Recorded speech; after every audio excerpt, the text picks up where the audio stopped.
Olá pessoal, sejam bem-vindos a mais um vídeo e aqui vamos sobre o teorema do Steven e uma questão. A princípio eu irei ilustrar aqui para vocês como chega em si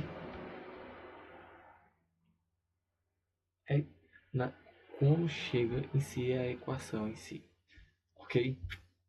Mal tá dando delay aqui. Vamos lá. Neste desenho aqui, que é uma mera figura, essa parte riscada em cinza é o que entende-se por a camada de ar atmosférica. Já essa parte aqui azul finge que é realmente um recipiente, um grande recipiente, um rio, desde que esteja em estático. Aqui é resumindo, aqui é um fluido, aqui é água, resumidamente. Então, continuando. E dentro desta água, vamos colocar um cilindro. Vou trocar a cor aqui para essa cor aqui. Aí realmente fica um cilindro aqui dentro. E deste cilindro vamos fazer o estudo nele. Então, ver como chegaremos a essa questão da equação do Steven. Eu acho que errei ao escrever teorema aqui. Mas enfim, continuando. A princípio, vamos primeiro analisar quais são as forças atuantes sobre este pequeno item. De cara, conseguimos associar a força-peso. Ok?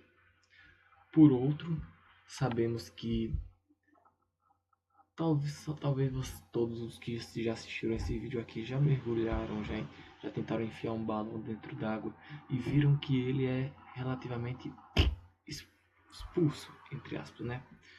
O que isso significa? Isso verão mais na frente que se trata do empuxo, que nada mais é do que uma força no sentido vertical relacionada ao objeto, mas isso é mais na frente. Mas intuitivamente sabemos que realmente haverá uma força no sentido contrário. É como se o líquido realmente, ele exerce os lados, ele exerce uma força por todos os lados, mas aquela que é relativamente significante é a que vem perpendicular ao sentido paralelo ao sentido da força-peso. E são esse somatório que gera essa segunda força para cima, o que aqui vamos chamar de, sei lá, F1. E continuando. Além disso, tudo isso que eu estou falando aqui está relacionado, ok, a essa parte aqui do cilindro dentro d'água. Mas não podemos deixar de citar que todo esse ar que está aqui em cima, ele, querendo ou não, exerce uma pressão sobre a camada de fluido. Claro, pressão é essa, lembrando, pressão nada mais é do que força sobre área. Mas isso aqui também já vai ser mais útil para já. Mas continuando, toda essa camada de ar em si, por ter logicamente uma densidade, por ter logicamente a ocupação do espaço em si, ela, querendo ou não, está associada a ela a questão da força-peso e tudo mais. Força essa que, quando exercida sobre a área aqui da superfície da água, gera uma pressão, mas que resumo, exerce uma força nesse sentido aqui, nesse sentido para baixo, ou seja, temos outra força a considerar. Vou chamar essa daqui de F2. Pronto, acredito que seja isso. Agora, o que nós podemos fazer? Podemos fazer o somatório das forças no eixo Y. Não? Podemos então somar as forças. No caso, lembrando, se ele está aqui paradinho, bonitinho no líquido, é porque as forças resultantes sobre ele é zero. Então, acontece que o somatório dessas forças dará zero. Então, eu sei que F2 mais FP, lembrando que eles dois estão no mesmo sentido, menos, no caso aqui eu estou considerando o eixo positivo para baixo, não é? Sim. Tá certo. E para cima fica negativo em si. Ou seja, para cima o meu F1. Tudo isso igual a zero porque ele está estático. Estático que se diz? É. Então, continuando. Analisando só essa parte aqui, nós vamos ver o seguinte.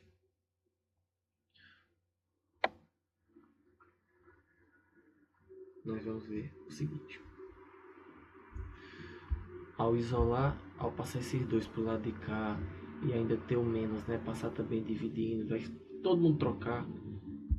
Eu acabarei por chegar ao fato de que essa força aqui que está no sentido contrário ao dessas outras duas, elas nada mais será realmente rapaz, que ódio.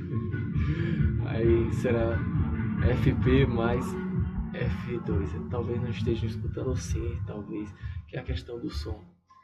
Mas enfim, vamos lá. Essa parte aqui que eu escrevi já vai ser importante por um motivo. Conseguimos isolar a força, escrevê-la em função da área, em função do produto da pressão vezes a área. Como aqui estamos analisando o cilindro, nós temos ciência de que essa área de cima é igual à área daqui de baixo. Temos. Mas aí continuando. Então, reescrevendo basicamente todo mundo, porque essa parte aqui da força-peso, ela pode ser muito bem escrita como do jeito que a gente sabe, massa vezes aceleração, no caso aqui é a força G. Mas a massa também nada mais é do que o volume vezes a densidade. A densidade do que? Do sólido, que eu vou chamar de S, de sólido. Aí continuando, já essas outras duas partes aqui, realmente eu escrevo do jeito que eu sei. No caso aqui, FP1, eu posso escrever como P1 vezes A, igual a F2, que eu vou escrever como P2 vezes A. Lembrando, a área é a mesma.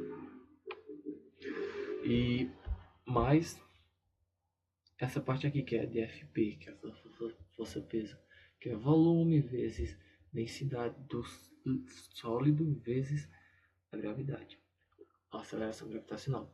Contudo, o volume de um cilindro, nós sabemos que nada mais é do que a área da base vezes a altura. A altura aqui dá facilmente para chamar de H. E é isso que vamos. O volume nada mais é do que a área da base vezes H. Aí continua aqui a multiplicação pela massa específica multiplicado pela aceleração gravitacional.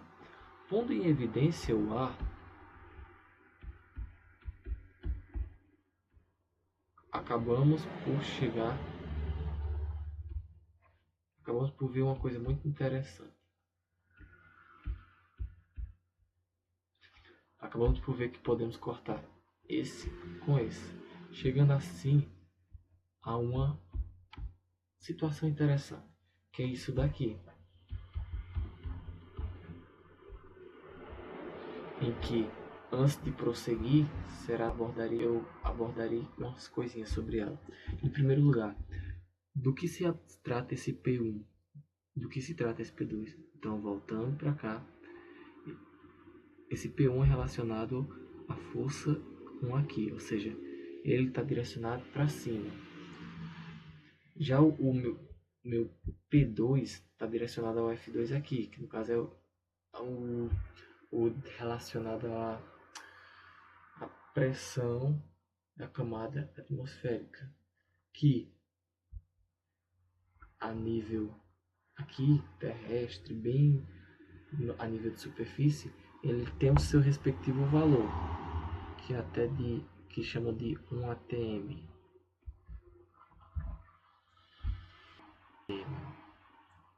Mas, continuando, o que importa saber desta equação aqui é que, por exemplo, esse H aqui, quem é esse H?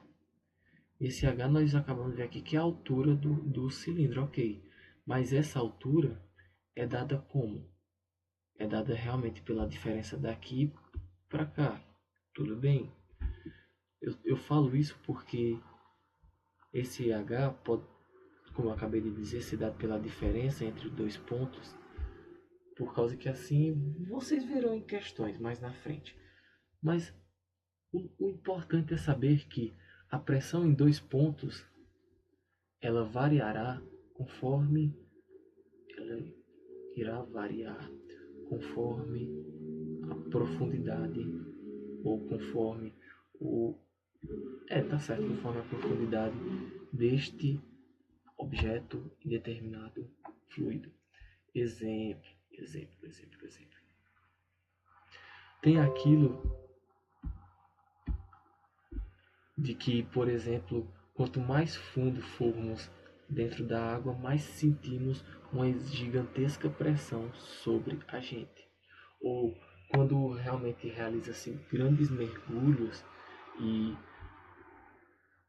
fica respirando o oxigênio pelo aquele tubo metálico, quando você vai voltar para a superfície, você tende, é o recomendado, tirar o ar, exalar o ar do seu pulmão. Por quê?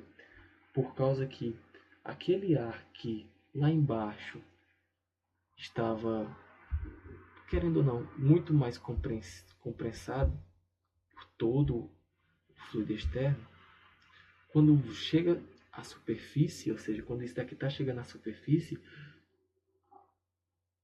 a pressão realmente vai relativizando, ou seja, não vai ser mais aquela pressão grande e tudo mais.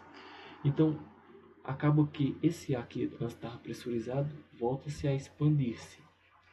E o seu pulmão é só um, meu amigo. Então, é por isso que pode ocorrer muito acidente. Mas essa relação que eu acabei de dizer aqui é uma relação entre pressão. A relação é de que realmente tudo tende a estabilizar-se. E um local que tem uma pressão maior do que outra, é só comparar a panela de pressão. A pressão dentro da panela de pressão, finge que aqui é uma panela de pressão, é muito maior do que a pressão atmosférica em si. Então, qual a tendência? Se do nada a panela de pressão sumisse, ficasse o ar que está dentro dela pudesse finalmente sair, que ele está doido para sair, ele quer se expandir. Oxi, ia ser uma bela de uma expansão de ar.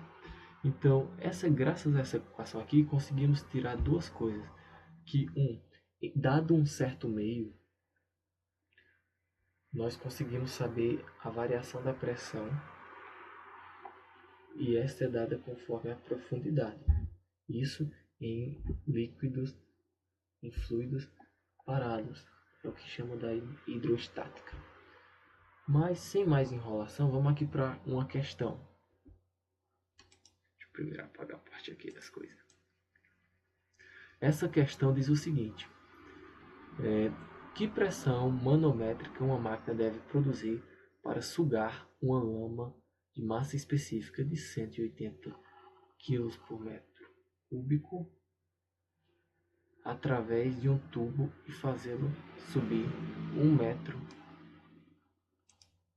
m, 1,5 m. Então vamos ver. Primeiramente, o que é pressão manométrica? Pressão manométrica. Pressão manométrica nada mais é, eu vou chamar aqui de PM.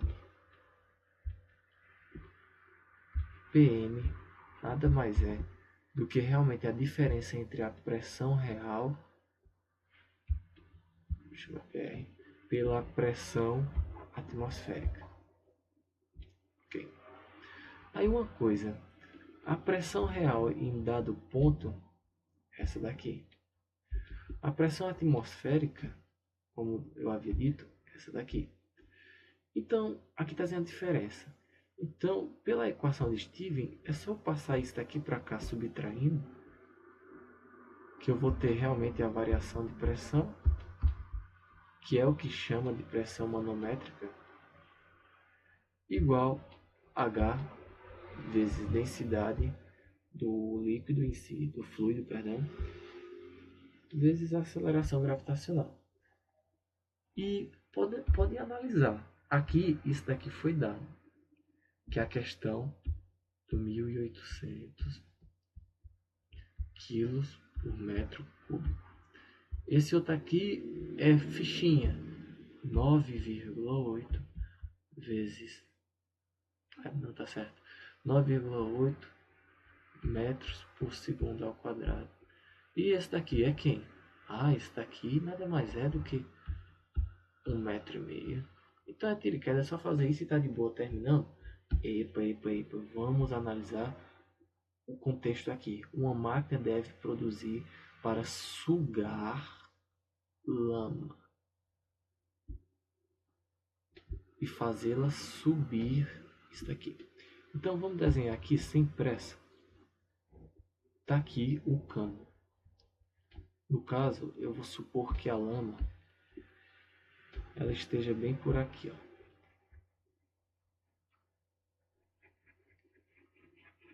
Como se tivesse esse cano tivesse afundado. Então vamos enxergar aqui. Do lado de fora desse cano existe a pressão atmosférica.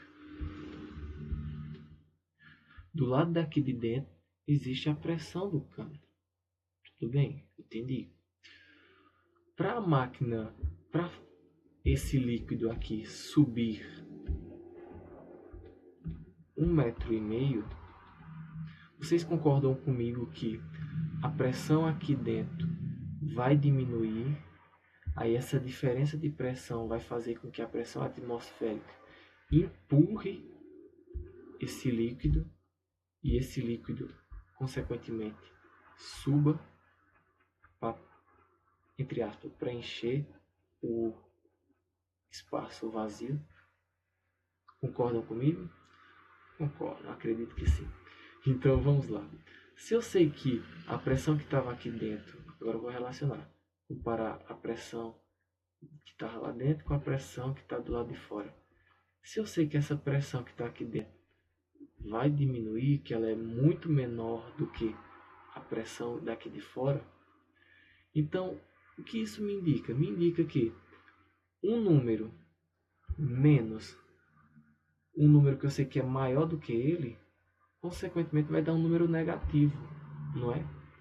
Então aqui, ao fazermos essa variação de pressão, percebamos que vai ser um valor negativo.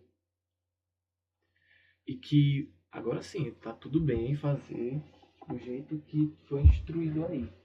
Então, de tal maneira, deixa eu fazer aqui.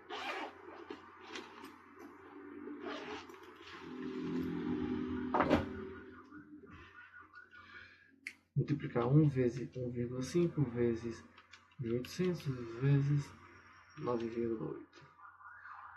De tal maneira que realmente dá esse valor aqui. 2, 6, 4, 6, 0. Aí você pergunta qual a unidade de medida? A unidade de medida, vamos analisar aqui. Quando eu multiplico metro por metro, dá metro ao quadrado.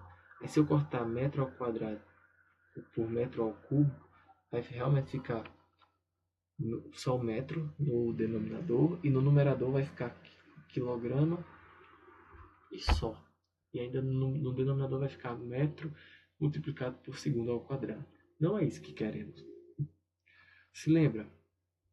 Aqui é variação de pressão, né? Sim. Então o resultado aqui deve ser dado em pressão. E a gente viu que pressão é força sobre área. Força é uma unidade em Newton e área é uma unidade em metro. Então, vamos lembrar aqui direitinho. Newton não é quilograma por metro segundo ao quadrado, que é massa vezes aceleração? Sim. Tudo isso dividido por metro. Aqui nós notamos uma coisa. Dividido por área, né? Unidade de área é metro ao quadrado. Aqui nós notamos uma coisa. Dessa multiplicação aqui das unidades, esse m corta com o m daqui, então acaba realmente por ficar m ao quadrado. Já essa outra parte aqui, que é quilograma, metro por segundo ao quadrado, vai ser o que vamos chamar de Newton. Assim ficando realmente Newton por metro quadrado. Aí pronto, é só isso. Calma, calma, calma, calma. Por causa que o resultado que deu aqui foi realmente 26.400 Newton ao quadrado, que é a mesma coisa em Pascal. E, querendo ou não, há de ter terminado. Porém, o valor geralmente não é dado tão alto assim, de modo que, por exemplo, se for para ser dado em atmosfera, no caso eu vou só escrever aqui no canto para realmente ficar como aviso. 1 atm, que é em atmosfera que eu estou falando, equivale a 1 vezes 10 a quinta Pascal.